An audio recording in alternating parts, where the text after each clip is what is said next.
foi fazendo esse E a encontro. psicologia, fazendo uma analogia com o direito, né? Igual o direito tem outros ramos, tem a área trabalhista, tem a área civil, penal. Por que a fenomenologia existencial? Bom, na psicologia, acho que tem aí uma diferença ainda, que a gente tem diversas áreas e diversas abordagens, Sim. né, que são coisas diferentes. Uhum. Então, áreas, a gente tem basicamente aí mais de 10, 12 áreas, eu acho, se não me engano, dentro da psicologia. Então, por exemplo, psicologia do trânsito é uma área, psicologia clínica, né, que é a do trabalho organizacional, psicologia social, hospitalar, exatamente. São diversas, são áreas. E dentro das áreas você pode ter qualquer abordagem, né? Então, por exemplo, eu também sou psicólogo social, além de clínico. Mas a minha psicologia social, ela dialoga um pouco com a sócio-histórica, mas eu vou mais para o caminho da fenomenologia existencial, né? Pensando aí na psicologia social. Mas você pode ser psicólogo social e ser comportamental, ou ser psicanalista, né? Mesma coisa no hospital. Você pode trabalhar no hospital sendo de base fenomenológica existencial ou psicanalítico, né? Então, a abordagem e a área são diferentes, né? Mas elas podem Como se é que essa aproximar. abordagem ela diferencia das outras? No caso, a fenomenologia, né? Isso. Bom, a fenomenologia existencial, né? Ela hoje já não é tão nova, né? Ela talvez está em ascensão nos consultórios, assim, cada vez mais, né? Mas é uma área já antiga, digamos assim. Mas ela se diferencia por ser o que a gente chama de um terceiro movimento na psicologia, né? Inicialmente a gente tinha ali a psicologia de base freudiana, né? Principalmente. Freud trouxe, né, uma contribuição muito importante para a formação da psicologia, né? Enquanto campo, né? Ciência.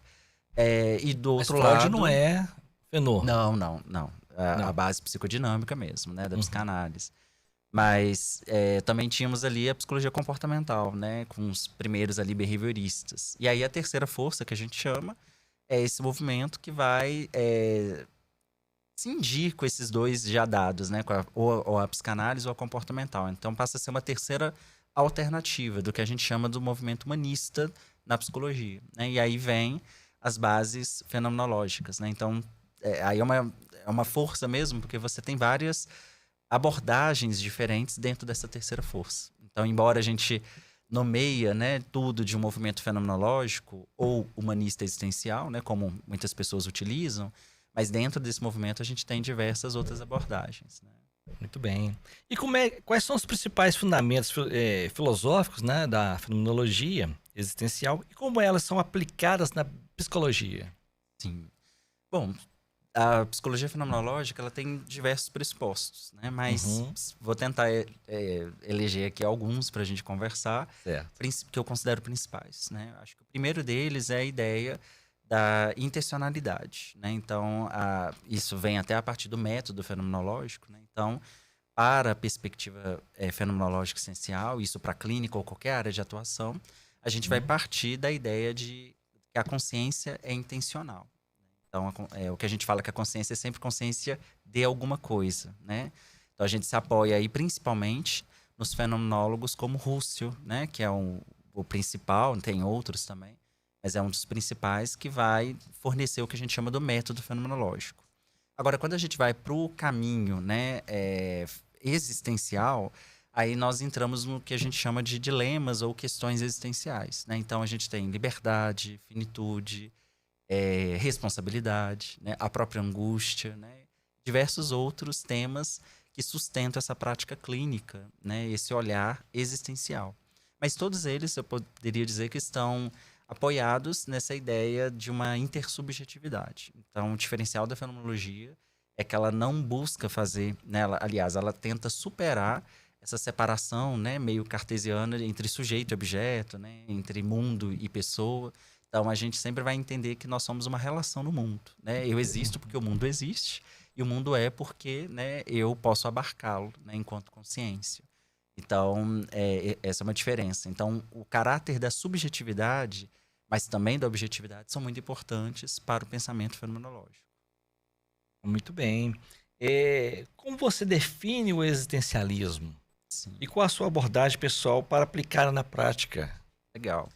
Bom, aí, enquanto escola, né, existencial, primeiro, né, o existencialismo ele vem, em grande parte, antes da psicologia, como um movimento filosófico, né? Então, uma escola filosófica. Então, a gente tem aí diversos autoras, né, e autores, como mais contemporâneos, Heidegger, Sartre, né, que são muito conhecidos, mas a gente também tem outros autores como o próprio Nietzsche, que tem, né, um pensamento de base existencial, o Kierkegaard, né, que é um autor também, né, que a gente considera como até o pai do existencialismo.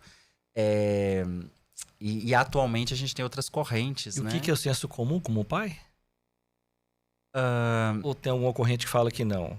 Vai para Rousseau, talvez. não, você fala em relação... O pai do existencialismo.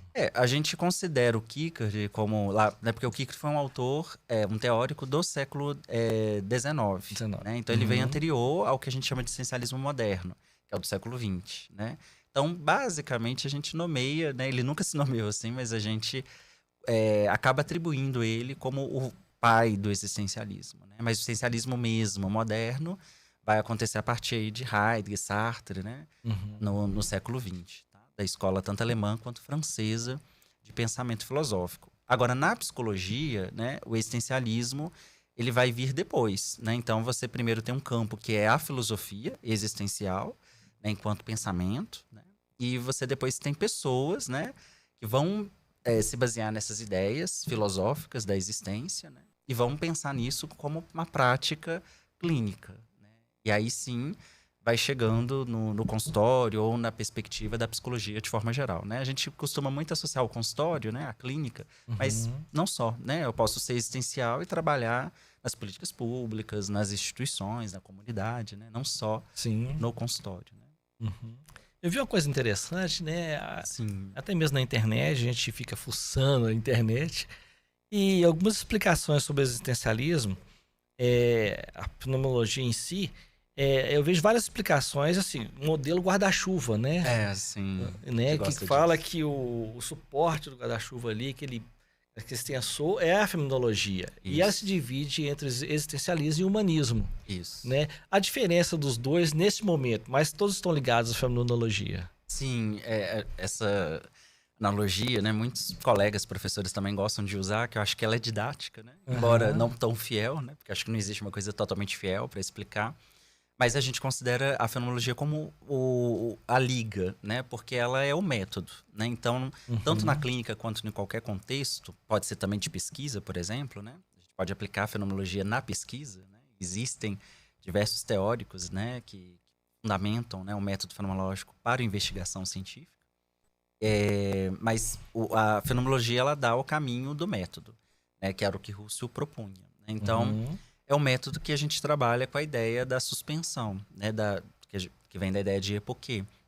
Então, a gente suspende, né, todos os ditos e valores e questões a respeito de algo para que a própria experiência possa aparecer. Né? Então, o método quem está nos ouvindo aqui agora, o que é o epoquê? Sim, então, o epoquê é colocar em suspensão. Né? Por exemplo, tudo que eu tenho de valor em relação a alguma coisa, os conceitos, a própria teoria em si, para abarcar o sentido da experiência. Então, a fenomenologia é uma busca de sentido, de compreensão do sentido, do vivido, sempre. Né? Então, vamos dar um exemplo para ficar mais didático. Vamos supor que você chega para mim e diz que está com depressão. Né? A gente sabe o que é depressão, eu vou no Google, né, coloco, sei o que é depressão. Na psicologia, a gente estuda, né, por diversas perspectivas, o que é a depressão, né? Tratamento, nosologia, tudo isso. Então, a gente tem uma ideia. Mas o contexto fenomenológico, né, o método, vai convidar a gente a praticar esse porquê, que é suspender, né? Ou seja, como é para a experiência daquele sujeito que está diante de mim, né? Como é para ele ou para ela estar em depressão, né? Então, eu abarco a experiência dele. Por isso que eu falei daquela questão mais subjetiva, né? Sim. Então, eu não parto de uma ideia já colocada, né? E suspensão por quê? Eu também não vou negar o que está posto. Não se trata disso, né? Porque às vezes as pessoas acham, então, não vou considerar o que a ciência já produziu. Não, muito pelo contrário. O que está produzido, está posto, né? E trabalham juntos, né? Exatamente. Só que naquele momento eu preciso suspender para abarcar aquela experiência, né? Então, o sentido precisa ser dado pela pessoa, não é pelo profissional, né? Então, eu sempre falo isso até nas aulas, né? O psicólogo, fenomenólogo é aquele que vai buscar sempre a busca de sentido a partir da experiência do sujeito. E não minha, né, enquanto psicólogo, né? mesmo que eu conheça sobre as experiências, né?